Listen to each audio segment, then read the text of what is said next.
Patsy,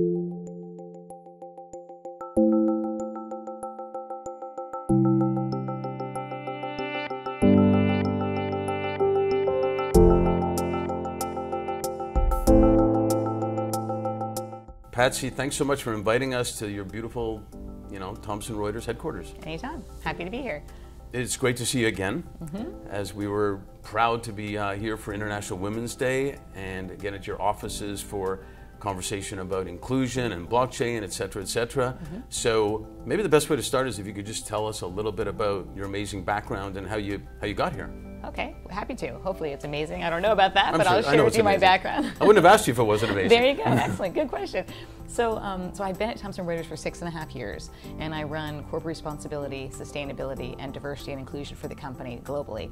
We integrated the three functions about 4.5 years ago because we really saw that intersectionality, and I was asked to take on the broader role. The prior experiences prior to Thomson Reuters, I was in investment banking for about 20 years between Deutsche Bank, Credit Suisse, and JP Morgan, New York, London, Hong Kong, going to build talent functions to set them up from scratch. So the main thing that I like to share about my background is that I like to build things from scratch. I've never taken an existing job, and I don't plan to ever do one. So that's my background in a nutshell. Well, I know in banking and investment banking, relatively conservative. So inclusion has evolved, and we're sitting here with the sign behind us, Decade of Women. And I know Thomson Reuters and yourself are a big proponent of Decade of Women. Why do you see that as being important? Tell us what's happening with that and why it's important. Well, it's critical. For me personally, it's always been a passion. And to your point, financial services is historically very conservative and actually have been lagging in terms of gender leadership for sure over the years, although that is changing. And I think it's changing for a variety of different reasons, right? Number one, the geopolitical environment that we're in right now, not only in the US, but globally. Number two, there's many more voices in the public coming forward, the Me Too movement as an example, and so there's that pressure coming out that people really want to have a voice in this space.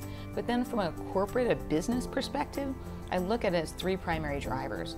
Number one, we really want to build diversity and inclusion within our organization to keep the talent that we have engaged, to ensure productivity, right? But also to attract talent that we want within the organization. And then the second constituent that we focus on is our clients or our customers. Our customers want to work with organizations that care about this stuff because they know that organizations that care about it perform better over time. And then finally, the investor community, right? So at the tail end of all of this, and a critical audience, the whole rise of impact investing, social impact investing now, it's a $24 trillion industry. It's growing rapidly, and that tells us that trends follow the money, right? And so we see that inclusion is becoming an important trend as part of social impact. So I see those as the primary drivers at this point. For us specifically at Thomson Reuters, we're a technology firm, right? So we're heavily focused on frontier technologies all across the board in all of our business units. But if you think more broadly at a macro level, inclusion is really driven by innovation. And innovation is driven by technology in most cases, or it can be, and it should be, right?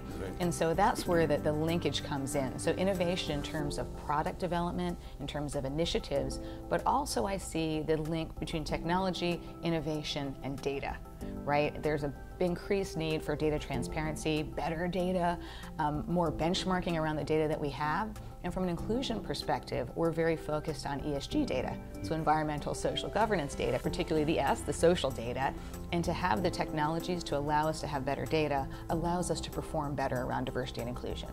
Inclusion-wise, we found there's inclusion of people in the firm, there's inclusion of new people coming into the firm, there's inclusion of people with different cultures globally. How do you get buy-in? How do you get culture to bring all those people included in the firm? Right, no, also a great question. So stepping back for a moment, when we first started down this journey about 6.5 years ago, we were very deliberate in saying that our diversity definition was diversity of thought, style, experience, and approach. At the end of the day, we're doing this because we want to get the best and brightest around the table to provide solutions and have open discussions, right? So I tell you that because people often think about diversity from a gender perspective, race perspective, and otherwise, and really it's more about cultural experiences. I could look exactly the same as somebody walking down the street and have a completely different set of experiences. So I think that's a really critical aspect to any effort around diversity and inclusion. And I would say secondly, the other thing to think about is the difference between diversity and inclusion, Right. right? So as we both know, diversity is about bringing in the talent, as you mentioned, having the appropriate representation at different ranks within the organization. But inclusion is really building the culture that supports that, because we can bring in all this diverse talent, but if the culture doesn't support it, it's never going to work, right? So we really focus heavily on both aspects, and inclusion is critical from the perspective of education, helping our leaders understand how to build and drive diverse teams, and then holding them accountable at the same time, because that's how you can change the culture. How do you handle global meetings? How do you handle that whole scenario of everybody being Thomson Reuters, but you can't all be the same? Right. Yeah, it's an interesting challenge, to your point. I mean, as you know, we operate in 100 different countries for 100 years, actually, 100, if you will. Daunting. It is quite daunting, actually. And it's always been a process in terms of ensuring that when we build out any global strategy, whether it's a business-specific strategy, whether it's a diversity strategy or otherwise, and frankly, they're both can be one and the same, we're really looking at how much can be consistent and how much needs to vary by location or region, right? So my model is about 75-25.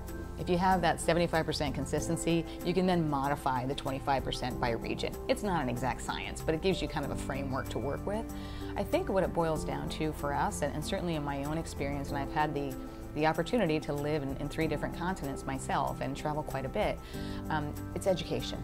It's really being exposed to those cultural differences, understanding them, appreciating them. We do a lot of work around that in our leadership development portfolio, for example. So if you're a leader at Thomson Reuters, you are undeniably focused on learning about cultural differences and leading a global team.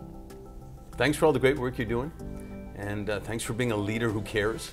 Absolutely, And absolutely. We look forward to seeing you again soon. That sounds great. Thank you so much. Pleasure. Cool.